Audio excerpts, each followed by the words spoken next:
Hi commanders, welcome back to channel. இன்றைக்கி நம்ம என்ன பார்க்க போகிறோம்னு பார்த்தீங்கன்னா, ஹீரோ எக்ஸ்பல்ஸோட 4V எடிஷனோட தேர்ட் சர்வீஸ் கம்ப்ளீட் ஆகி இப்போ நம்ம ஃபோர்த் சர்வீஸ் விட போகிறோம்.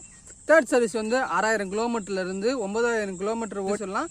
9000 கிலோமீட்டருக்கு மேலே நம்ம முடிச்சிருந்தாலுமே ஃபோர்த் சர்வீஸ் சொல்லலாம். நான் தேர்ட் சர்வீஸ் விடும் போது இன்றைக்கி நம்ம என்ன பார்க்க போகிறோன்னு பார்த்தீங்கன்னா, நான் தேர்ட் சர்வீஸில் ஒரு கம்ப்ளைண்ட் சொல்லியிருந்தேன். அந்த கம்ப்ளைண்ட் வந்து ஃபோர்த் சர்வீஸ் விட போகிறேன். இப்போ அதே கம்ப்ளைண்ட் தான் இந்த ஃபோர்த் சர்வீஸ்லையும் இருக்குது. இந்த கம்ப்ளைண்ட் நான் இதுக்கு முன்னாடியே நான் உங்ககிட்ட சொல்லியும் திருப்பியும் சரி பண்ணியும் திருப்பி அதே கம்ப்ளைண்ட் அது எப்படி வருதுன்னே தெரியல. இதுக்கு முன்னாடியே நான் கஸ்டமர் கேருக்கு கால் பண்ணி இது போல் கம்ப்ளைண்ட் நான் ஃபைல் பண்ணியிருந்தேன். அதாவது இதுமாரி இந்த ப்ராப்ளம் இருக்குது, நான் அந்த ஷோரூமில் சொல்லி விட்டேன். அப்பயும் அவங்க சரி பண்ணி தரல, திருப்பியும் அதே ப்ராப்ளமே இருக்குது மேம் அப்படின்னு சொல்லியிருந்தேன். அவங்க என்ன சொன்னாங்கன்னா, நீ போய் எட்டுன்னு போய் விடு அப்படின்னு திருப்பி அவங்க சரி செய்கிறாங்களா பாரு, அப்படி சரி செய்யலைன்னா திருப்பி நான் கால் பண்ணி சொல்லு, நான் என்ன பண்ணணுமோ அதை நான் பண்ணிக்கிறேன் அப்படின்னு சொல்லிட்டு கஸ்டமர் கேர் சொல்லி முடிச்சிட்டாங்க. நான் போன தடவை போய் எட்டுன்னு விட சொன்னாங்க, நான் விடலாம், சரி அடுத்த சர்வீஸ் அடுத்த ஃபோர்த் சர்வீஸ் விடுறப்போ நான் எட்டுன்னு போய் விடுறேன் அப்படின்னு சொல்லிட்டு இப்போ வந்து நம்ம ஃபோர்த் சர்வீஸ் விட போகிறோம். ஃபோர்த் சர்வீஸ் விட போகிறதுக்கு முன்னாடி இதில் என்னென்ன கம்ப்ளைண்ட்லாம் இருக்குதுன்னு சொல்லிட்டு பார்க்கலாம். அதே போல் எத்தனாயிரம் கிலோமீட்டர் கம்ப்ளீட் பண்ணியிருந்தேன், இதில் என்னென்ன பிரச்சனை இருக்குது, திருப்பி இது சர்வீஸ் விட்டும் திருப்பி இதே ப்ராப்ளம் இருக்குதா இல்லையா, அவங்க அதை சரி பண்ணுறாங்களா இல்லையான்னு சொல்லிட்டு தான் இன்றைக்கி பார்க்க போகிறோம். என்னென்ன கம்ப்ளைண்ட் இருக்குதுன்னு சொல்லிட்டு நான் உங்ககிட்ட ஒன்று சொல்கிறேன். நீங்கள் யாராச்சும் ஹீரோ எக்ஸ்பல்ஸ் வச்சிருக்கிற ஆளாக இருந்தீங்கன்னா இதே கம்ப்ளைண்ட் உங்கள்கிட்ட இருக்குதா இல்லையான்னு சொல்லிட்டு மறக்காமல் கீழே கமெண்ட் பண்ணுங்கள். வாங்க ஆரம்பிக்கலாம். சேனலுக்கு யாராச்சும் இப்போ தான் புதுசாக இருந்தீங்கன்னா மறக்காமல் சேனலை ஃபாலோ பண்ணுங்கள். ஆரம்பத்துலேருந்து கடைசி வரைக்கும் பார்த்துட்டு உங்களுக்கு என்ன பிடிச்சிருக்கு என்ன பிடிக்கலன்னு சொல்லிட்டு மறக்காமல் கீழே கமெண்ட் பண்ணுங்கள்.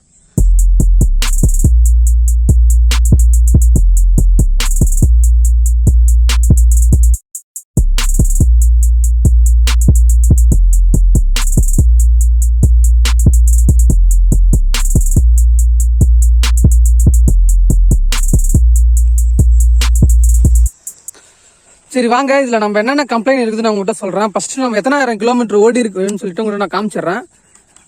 9000 கிலோமீட்டர் விட்டாலே ஃபோர்த் சர்வீஸுக்கு வந்து எலிஜிபிள் தான். இது நம்ம வந்து 9051 கிலோமீட்டர் வரைக்கும் நம்ம ஓட்டி இருக்கிறோம். அப்புறம் இதில் இந்த டிஸ்பிளேல வேறு எதுவுமே ப்ராப்ளம் இல்லை. ஆனால் ஒன்று இந்த பெட்ரோல் காட்டுற அந்த கேஜ் இருக்குது பார்த்தீங்களா, அதாவது அந்த டிஸ்பிளேல எவ்வளோ நம்ம பெட்ரோல் போட்டாலும் அதோட லெவல் வந்து எவ்வளோ தூரம் இருக்குன்னு சொல்லிட்டு காமிக்கும். ஆனால் அது மட்டும் ஒரு சில டைமில் அதிகமாக காட்டுது, ஒரு சில டைமில் கம்மியாக காட்டுது. அது கரெக்டாக காட்டுதா இல்லையான்னு தெரியல, அதுவே அப்பப்போ மாறி மாறி காட்டுது. அதுக்கப்புறம் இதில் என்ன ஒரு மேஜரான ஒரு ப்ராப்ளம்னு பார்த்தீங்கன்னா, எனக்கு ஃபஸ்ட்டு இதில் என்ன மேஜரான ஒரு ப்ராப்ளம்னு பார்த்தீங்கன்னா, இதுக்கு முன்னாடி நான் வண்டி எடுக்கும் போது அந்த ப்ராப்ளம் இல்லை, கொஞ்ச நாளாக அந்த ப்ராப்ளம் வந்துச்சு. ஆனால் திருப்பி அந்த ப்ராப்ளத்தை வந்து நான் ஃபஸ்ட்டு 3 சர்வீஸ் விட்டேன். அந்த 3 சர்வீஸ்லையுமே அது சரி பண்ணியே தரல. அது என்ன ப்ராப்ளம்னா, இங்கேருந்து வருது பார்த்தீங்களா, கரெக்டாக காமிக்கிறேன் இருங்களா, இங்கேருந்து வரும்போது அந்த இங்கே ஒரு கோன் செட்டுன்னு சொல்லுவாங்க, அது இந்த இடத்துல இருந்து இதில் இப்போ வந்து ஒரு ஆஃப் ரோடு வண்டி வச்சுக்கலாம், நம்ம வந்து ஒரு ஏதாச்சும் ஒரு பள்ளத்தில் மேட்டில் நம்ம விட்டுட்டு ஓட்டணும் வச்சுங்க.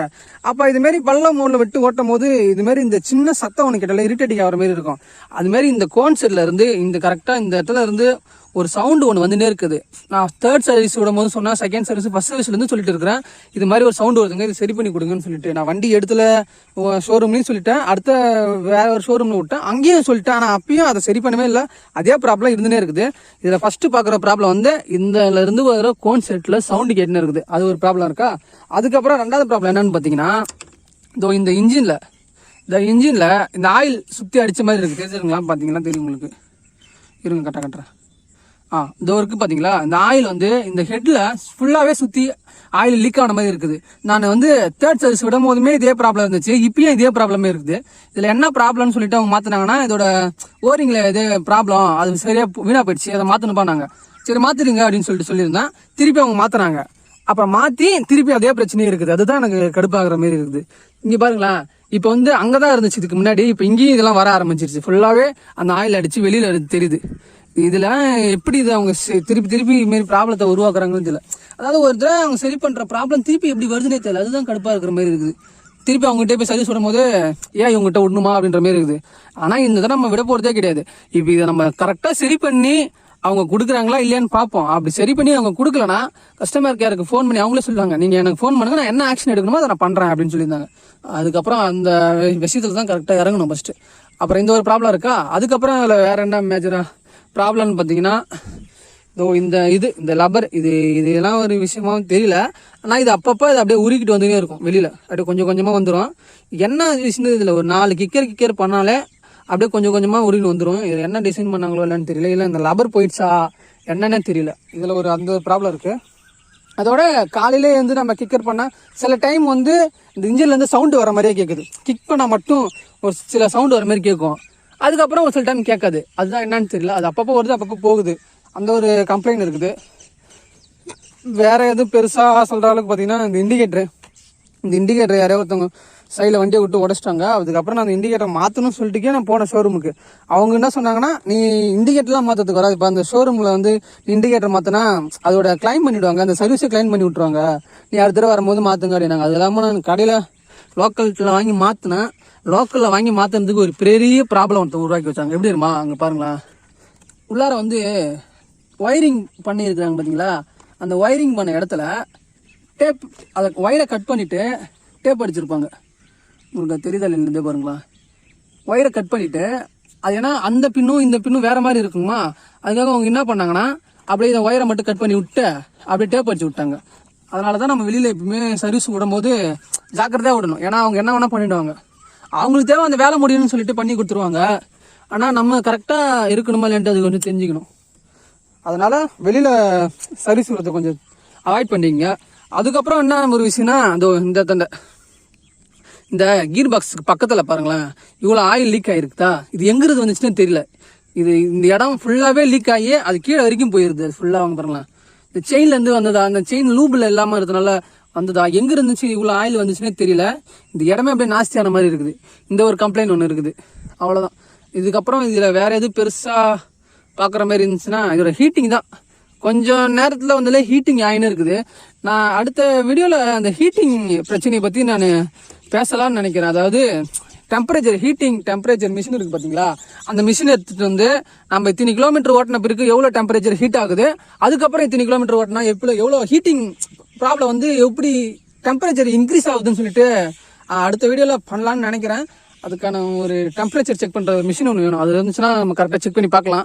ஆனால் சர்வீஸ் விடுறதுக்கு முன்னாடி நம்ம ஹீட்டிங் இஷ்யூ எவ்வளோ இருக்குது, சர்வீஸ் விட்டதுக்கு அப்புறம் ஹீட்டிங் இஷ்யூ எவ்வளோ இருக்குதுன்னு சொல்லிட்டு தான் பார்க்கலாம் நான் யோசித்தேன். ஆனால் எனக்கு அந்த மிஷின் கிடைக்கல, அதனால தான் நான் அதனால் பண்ண முடியல. மற்றபடி வேறு எதுவும் பெருசாக சொல்கிற அளவு இல்லை. அதே போல் நம்மளோட சப்ஸ்கிரைபர் ஒருத்தர் கேட்டிருந்தாரு, வண்டியில் சென்டர் ஸ்டாண்டு நீங்கள் இதில் ஆட் பண்ணிக்கலாம்னு சொல்லிட்டு. அவருக்காக சொல்கிறேன். இந்த சென்டர் ஸ்டாண்டு வந்து வண்டி கூட வாங்குற போதே வரவே இல்லை, இது தனியாக தான் வந்துச்சு. இதோட காஸ்ட் மட்டுமே 700-800 சம்திங் வந்துச்சு. இதில் வந்து சேஸில் மட்டும் அந்த ஹோல்ஸ் மட்டும் கொடுத்துட்டாங்க. இந்த எத்தனை பார்த்தீங்கன்னா தெரியும், அந்த ஹோல்ஸ் மட்டும் கொடுத்துட்டாங்க. நம்ம சேஸில் அப்படியே வாங்கி நம்ம ஃபிட் பண்ணிக்கிற மாதிரி வந்துருச்சு. ஆனால் இப்போ வர எந்த வண்டியிலுமே ஆல்மோஸ்ட் சென்டர் ஸ்டாண்டே வரதில்லை. அதில் பெரிய ஒரு ட்ராபேக்குன்னு சொல்லலாம் இப்போ வர வண்டியில். ஏன்னா சென்டர் ஸ்டாண்டு வந்து எல்லா வண்டியிலுமே இருக்கணும். ஏன்னா நம்ம சின்னதாக எந்த ஒரு இதுவாக இருந்தாலும் சரி, ஒரு ஆயில் செயின் ஆயில் போடுறது இருந்தாலும், லூப் அடிக்கணும்னாலும் சரி, சின்னதாக ஒரு பஞ்சரு ஏதோ ஒன்று ஆயிடுச்சுன்னா கூட சரி, சென்டர் ஸ்டாண்டு இல்லைன்னா அது கடுப்பாயிடும். அது நம்ம சாட்சி வைக்கிற மாதிரி இருக்கும், நிறைய ப்ராப்ளத்தை இதாகும். அதனால சென்டர் ஸ்டாண்டு மேஜராக வர்றது பெனிஃபிட்னு நினைக்கிறேன். அப்படி எக்ஸ்பென்ஸில் வரதில்லை, ஆனாலும் நம்ம தனியாக ஆட் பண்ணிக்கலாம். ஆனால் இங்கே தனியாக ஒரு சேஸ்லேயே ஒரு ஹோல்ஸ் மாதிரி கொடுத்துட்டாங்க. அதுதான் இதில் ஒரு விஷயம். இப்போ வர ஸ்டாண்டில் வந்து இதில் ஜாயின் பண்ணி ஸ்ட்ரெயிட் ஆகிக்கிற மாதிரி ஒரு விஷயத்தில் உருவாக்கி வச்சுருக்காங்க. சென்டர் ஸ்டாண்டு மாதிரி இதில் லாக் பண்ணி நிற்க வச்சுறாங்க. அப்படியே சாட்ச மாதிரி வச்சாங்கன்னா இதை அப்படியே வீலை சுற்றி பஞ்சர் ஆகுதும் சரி, அந்த செயின் லூப் அடிக்கிறதும் சரி, அப்படி யூஸ் பண்ணுறாங்க இப்போ.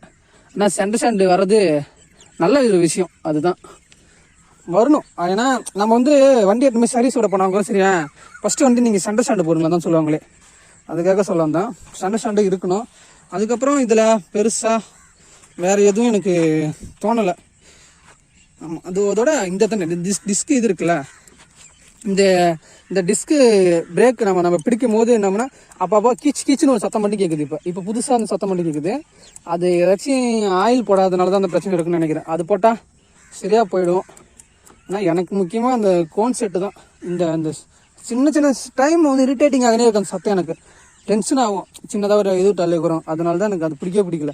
அதை இப்படியே சொல்லி அவங்க சரி பண்ணலன்னா நான் என்னென்ன பண்ண முடியுமோ நீங்கள் இதையும் நான் செய்யணும்னு சொல்லிட்டு கம்ப்ளீட்டாக ஒரு கேனில் இருக்கிறேன்னு நினைப்பேன். ஏன்னா நான் வந்து அண்ணன்ட்ட கேட்டுருந்தேன், இந்த மாதிரி நம்ம ஷோரூமில் ஒருத்தர் தெரிஞ்சது இருக்கிறாருன்னா அவர் தான் வண்டியை விட்றேன், என்னென்ன பண்ணலாம் அப்படின்னு சொல்லி கேட்டார். இல்லைடா வண்டியை விட்றது பிரச்சனை இல்லைடா, அந்த வண்டியை கரெக்டாக சரி பண்ணி தராங்களான்னு சொல்லி கேட்டார். இல்லைண்ணா அதானா பிரச்சனை, வண்டி சரியாக சரி செய்ய மாட்டாங்கண்ணா, பிரச்சனையை சொல்லி அந்த ப்ராப்ளத்தை சரி பண்ணலாம் என்ன பண்ணுறது அப்படின்னு சொல்லி கேட்டுட்டு இருந்தேன். அவர் என்ன சொன்னார்னா, வண்டி முக்கியமாக அவர் முக்கியமானு கேட்டார். எனக்கு வண்டி தானே முக்கியம்னா, அப்போ கம்ப்ளைண்ட் ஃபைல் பண்ணுறா பார்த்துக்கலாம் அப்படின்ட்டாரு. அதனால தான் நான் அந்தமாரி பண்ணேன். அவர் சொன்னது ஒரு காரணமாகவும் இருக்கலாம். ஏன்னா நம்ம வந்து ஒரு வண்டி பார்த்து எடுப்போம், அதில் இவ்வளோ ப்ராப்ளம் இருக்குது, திருப்பி அதை சர்வீஸ்ன்னு சொல்லிட்டு ஒன்று விடுறோம். அது சர்வீஸ் அவங்க ஃப்ரீயாக பண்ணி கொடுத்தாலும் பரவாயில்ல. ஃப்ரீயானா எதுக்காக எல்லாத்துக்கும் நம்மகிட்ட வந்து காசு வாங்கிப்பாங்க. சும்மா கேட்டால் அதை வந்து எப்படின்னா கழுவி கொடுப்பாங்க தெரியுமா, வாட்டர் வாஷ். அது மட்டுமே தான் ஃப்ரீயே தவிர மற்றபடி எதுவுமே ஃப்ரீயாக வராது. ஆனால் எல்லாத்துக்கும் சார்ஜ் பண்ணிவிடுவாங்க. ஆனால் வண்டி எடுக்கும்போது என்ன சொல்லுவாங்கன்னா ஃப்ரீ சர்வீஸ்லேயே உங்களுக்கு எல்லாமே முடிஞ்சிடுவாங்க. ஃப்ரீ சர்வீஸ்ன்றது வந்து ஃப்ரீயாக நம்மளுக்கு க்ளீன் பண்ணி கொடுப்பாங்க, அவ்வளோதான். மற்றபடி வண்டியில் வேறு எதுவுமே பண்ணி தர மாட்டாங்க. அதில் தான் ஒரு விஷயம். இப்போ திருப்பியும் நம்ம இதை பண்ணி சொல்லுவோம், சொல்லி சரி பண்ணலைன்னா என்ன பண்ணணுமோ அதை பண்ணுவோம், அவ்வளோதான். அதுக்கப்புறம் சைலன்சர்லாம் எந்த ஒரு இதுவும் இல்லை. ஆனால் எதுவும் இல்லை, சைலன்சர்லாம் எந்த ஒரு ப்ராப்ளமும் கிடையாது, அவ்வளோதான். இது மட்டும்தான் இருக்குது, டிஸ்க்கு இதெல்லாம் ஓகே. இந்த ஹீரோ எக்ஸ்பல்ஸோட 4V 9000 கிலோமீட்டரோட சர்வீஸ் என்னென்ன விட போடுறோம், என்னென்ன ப்ராப்ளம் இருக்குதுன்னு சொல்லிட்டு நான் உங்ககிட்ட கம்ப்ளீட்டாக சொல்லியிருந்தேன். நீங்களும் ஹீரோ எக்ஸ்பல்ஸ் 4V வச்சிருக்கிற ஆளாக இருந்தீங்கன்னா, உங்களுக்கு இதே கம்ப்ளைண்ட் இருந்துச்சுன்னா அந்த கம்ப்ளைண்ட்டை நீங்கள் எப்படி சரி பண்ணீங்கன்னு சொல்லிட்டு அதையும் கீழே முடிஞ்சிச்சுன்னா கீழே கமெண்ட் பண்ணுங்க. இந்த வீடியோவில் உங்களுக்கு என்ன பிடிச்சிருக்கு, என்ன பிடிக்கல, ஹீரோ எக்ஸ்பல்ஸில் நீங்களும் அந்த ப்ராப்ளத்தை ஃபேஸ் பண்ணுறீங்களான்னு சொல்லிட்டு அதையும் கீழே கமெண்ட் பண்ணுங்க. இந்த வீடியோவை ஆரம்பத்துலேருந்து கடைசி வரைக்கும் பார்த்தா எல்லாம் நல்ல உள்ளத்துக்கு மிகப்பெரிய இதே போல் அடுத்த வேற ஒரு வீடியோவில் சந்திக்கிறேன். ஹீரோ எக்ஸ்பல்ஸ் 4Vயோட வேற ஏதாச்சும் இந்த பைக்கை பற்றி தெரிஞ்சுக்கணும்னு நீங்கள் ஆசைப்பட்டீங்கன்னா, நீங்களும் இந்த பைக் வாங்கணும், வேற ஏதாச்சும் இந்த பைக்கில் என்னென்ன பிரச்சனை இருக்குது, என்னென்ன அட்வான்டேஜ் இருக்குது, என்னென்ன டிஸ்அட்வான்டேஜ் இருக்குன்னு சொல்லிட்டு நீங்கள் தெரிஞ்சுக்கணும்னு ஆசைப்பட்டீங்கன்னா கீழே அதையும் கமெண்ட் பண்ணுங்க. முடிஞ்சிச்சுன்னா என்னால் இந்த பைக்கில் வந்து ஓரளவுக்கு எல்லாத்தையும் நான் கம்ப்ளீட்டாக சொல்கிறதுக்கு ட்ரை பண்ணுறேன். அதுக்கப்புறம் இதில் எல்லாருமே இந்த ஹீரோ எக்ஸ்பல்ஸோட ஹீட்டிங் ப்ராப்ளம் இருக்குதுன்னு சொல்லிட்டு சொல்லியிருக்கிறாங்க. எல்லா வண்டியிலுமே இருக்குது, என் வண்டியிலுமே இருக்குது. இந்த ப்ராப்ளத்தை வந்து எவ்வளோ ஹீட்டிங் டெம்பரேச்சர் இருக்குது, அதாவது நம்ம இவ்வளோ கிலோமீட்டர் போன பிறகு இவ்வளோ டெம்பரேச்சர் இருக்குதுன்னு சொல்லிட்டு நமக்கு தெரிய வரும்ல. அதுக்கு நம்ம வந்து டெம்பரேச்சர் மிஷின் வாங்கிட்டு வந்து அதை முடிஞ்சிச்சுன்னா செக் பண்ணி உங்களுக்கு நான் காமிக்கிறேன் அது எவ்வளோ டெம்பரேச்சர் இருக்குது. அதாவது இத்தனை ஒரு கிலோமீட்டர் போயிட்டா இவ்வளோ டெம்பரேச்சர் ஹீட் இருக்குது, 2 கிலோமீட்டர் போனால் 3 கிலோமீட்டர் போனான்னு சொல்லிட்டு ஒரு கிலோமீட்டருக்கு டிஸ்டன்ஸ் போக போக ஹீட்டிங் இஷ்யூ ரொம்ப அதிகமாகுதா இல்லையா, இல்லைனா ஒரே ஹீட்டிங் தான் எத்தனை 1000 கிலோமீட்டர் போனாலும் அந்த ஹீட்டிங் பிரச்சனை அப்படியே இருக்குதா அப்படின்னு சொல்லிட்டு பார்க்கலாம். அதாவது ஹீட்டிங் இஷ்யூ வந்து மாறுதா இல்லைன்னா இந்த ஹீட்டிங் இஷ்யூ வந்து அது ஸ்டாண்டர்டாக இருக்குதா, எத்தனை கிலோமீட்டர் போனாலுமே இதே ஹீட்டிங் இஷ்யூவோட ஸ்டாண்டர்டாக இருக்கான்னு சொல்லிட்டு அதை செக் பண்ணணும்னு சொல்லிட்டு நான் ஆர்வமாக இருக்கிறேன். அதுக்கான எக்யூப்மெண்ட் வேணும். அந்த எக்யூப்மெண்ட் இருந்துச்சுன்னா நம்ம ஹீட்டிங் எவ்வளோ இருக்குது டெம்பரேச்சர்னு சொல்லிட்டு நம்ம அதை செக் பண்ணி போடலாம். நீங்களே இந்த பைக்கில் பற்றி வேறு என்னென்ன தெரிஞ்சுக்கணும்னு ஆசைப்படுறீங்களோ அதை மறக்காமல் கீழே கமெண்ட் பண்ணுங்கள். இந்த வீடியோவுக்கு இப்போ தான் ஃபஸ்ட் டைமாக இருந்தீங்கன்னா மறக்காமல் சேனலை ஃபாலோ பண்ணிங்க. ஃபாலோ பண்ணிவிட்டு உங்களுக்கு என்ன மாதிரி கண்டென்ட் வேணும் இந்த பைக்கை பற்றி சொல்லிட்டு அதையும் கீழே கமெண்ட் பண்ணுங்கள். முடிஞ்சிச்சுன்னா என்னால் எடுத்து போட முடிஞ்சிச்சுன்னா போடுறேன். இந்த வீடியோவை இதோட முடிச்சுக்கிட்டு இதே போல் அடுத்த வேறு ஒரு இன்ட்ரெஸ்டிங்கான ஒரு வீடியோவில் பார்க்குறேன். பாய் கமெண்டர்ஸ், அடுத்த வீடியோவில் பார்க்கலாம்.